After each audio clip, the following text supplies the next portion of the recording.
Hi friends, Evolving Guys back with a binder reveal video. If you've been following along, we're trying to build a master set of Stellar Crown, and I always like to use the Vault X binders, and they usually are delayed. They don't come out right when the set releases or before the set releases, so I usually have to put my stuff in a different binder and then wait a few weeks, sometimes a few months, but thankfully this time the Vault X binder has arrived, and so I've transferred everything into the Vault X binder, so it's a good chance just to first show you what is in our binder so far, and then I do have a couple 3-pack blisters of Stellar Crown that I'd love to open just to have a little bit of something else going on with the video. But first I wanted just to show you, I have, here is the set list from Stellar Crown. You can print these off on the internet. These are from Pokemon Center. They're one-page PDF files that you can print.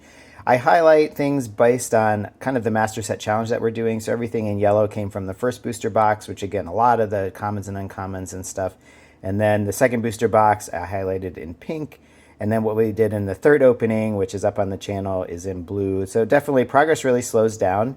And we're still missing, as you'll see when we go through the binder, we're still missing quite a few of the double rares, which is a little funny after opening almost 100 packs.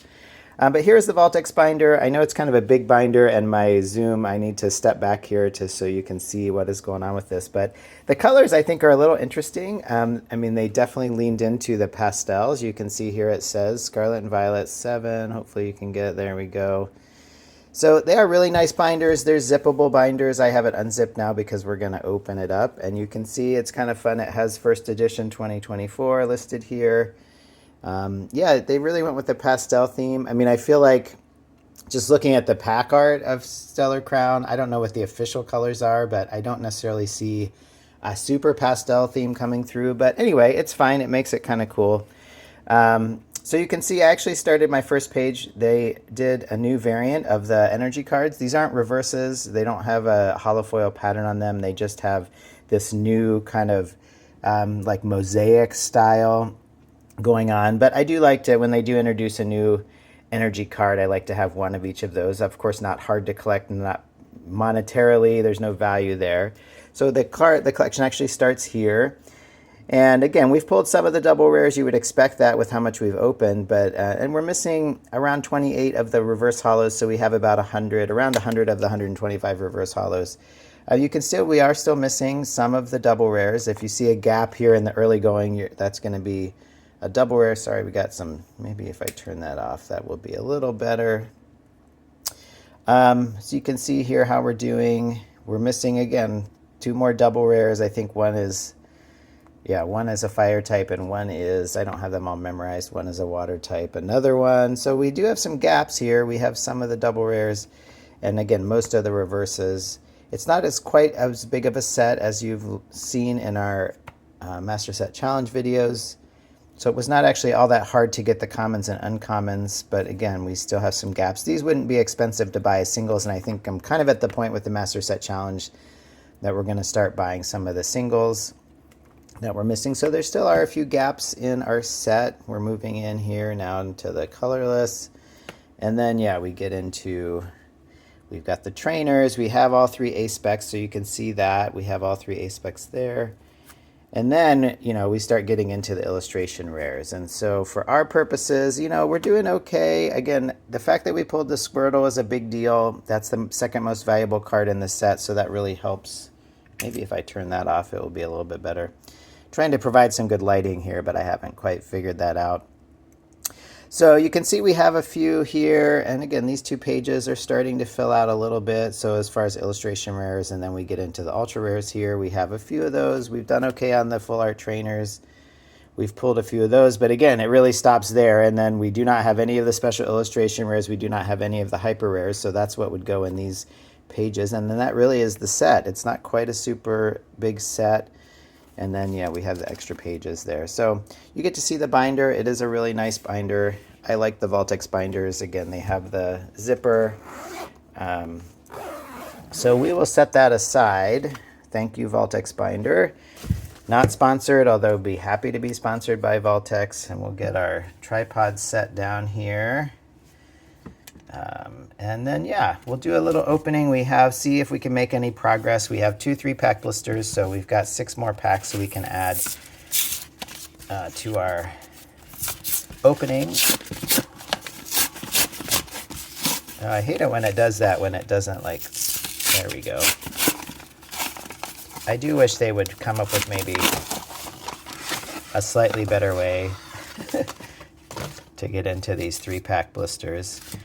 We do already have this. This is a Black Star promo. If you do collect Black Star promos, why don't we just jump in? This is also a Latias. I have 2 Latias. They just were kind of extra ones that I had sitting around. You can see that, again, I have a local card shop that I've talked about them, I think now, many times on the channel. They are primarily a sports. They're primarily sports cards. There we go. So the Pokemon stuff, I think he really he told me the other day, he does order, I don't know if he's required by this vendor to order a certain amount, but once he sells out of the Pokemon stuff, he doesn't reorder. He just it's gone, it's gone. He tries to move it along. I think for him, it's kind of a loss leader to get people in the store to buy other things. So anyway, we got our 6 packs. Let's see how we do. Again, we're chasing the Tropicos EX, but we have not pulled a single special illustration rare or ultra rare from this set. Or excuse me, a special illustration rare or hyper rare from this set. I mean, the trainers, again, always good. We'll repackage those. And we do have, hey, Melmetal, I do think we actually need that. That's one of the double rares we need. So even though it's not a valuable card, I mean, at this point, we'll take it. Anything that we still need, any double rares, we'll take a hit, we'll take something. It'd be nice to not pull any duplicates. And again, we have not pulled, there's something peeking out. Oh, I saw some of the Galvantula. We do have that one. I think that one has a little bit more value. I mean, it's a few bucks or so. And again, we have that one. So anything that has value that we don't need, we can resell. So that's good. Or trade in my local card shop. Well, this 3-pack blister has been good. We have 2 hits, including, they're just double rares, but one of them, it's not a bad double rare to have. And again, lots of trainers in here, so that's nice. Oh, well, we're 3 for 3 with this. That was like a super, but it's funny, I laugh because we have pulled this 3 times. We've pulled 3 Lillips.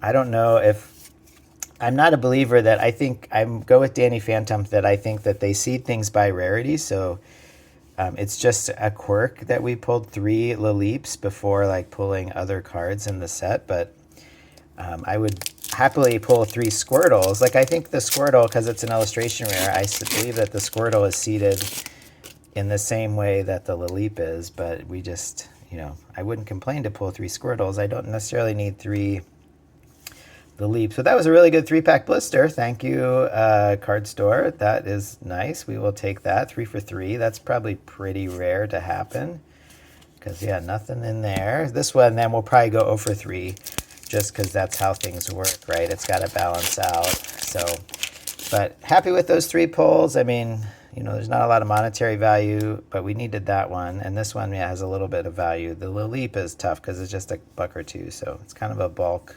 illustration rare, which is kind of a funny concept. All right, so yes, we are 0 for 2 here. So last pack. Thank you guys for tuning into the channel. Thanks for following our collection journey. Again, I think I'm petering out a little bit on Stellar Crown. I think I'm really to the point of just pivoting and buying singles. I still might open a build and battle display if I can find one for a reasonable price, but I'm not going to overpay for one of those, and I can wait that out. So we're probably petering out a little bit on Stellar Crown. Check out our shorts. We have daily shorts where we're opening a pack a day and having kind of a Survivor Series thing where the best card moves forward. And by the end of the month, we'll see what is the best card we've pulled. In October, we're nothing there. We pulled a Blastoise EX from the special illustration rare from 151. So that is our leader in the clubhouse as of right now. But anyway, check those videos out. Thanks for following along. Again, we had 3 pulls. So 3 of 6 is great. And we will add this one to the collection and see if we can get some value back on these 2. All right. Good luck with your Stellar Crown. If you're following it, or maybe many people are waiting for surging sparks, and so that's understandable too. So anyway, enjoy your collection journey. We'll catch you soon.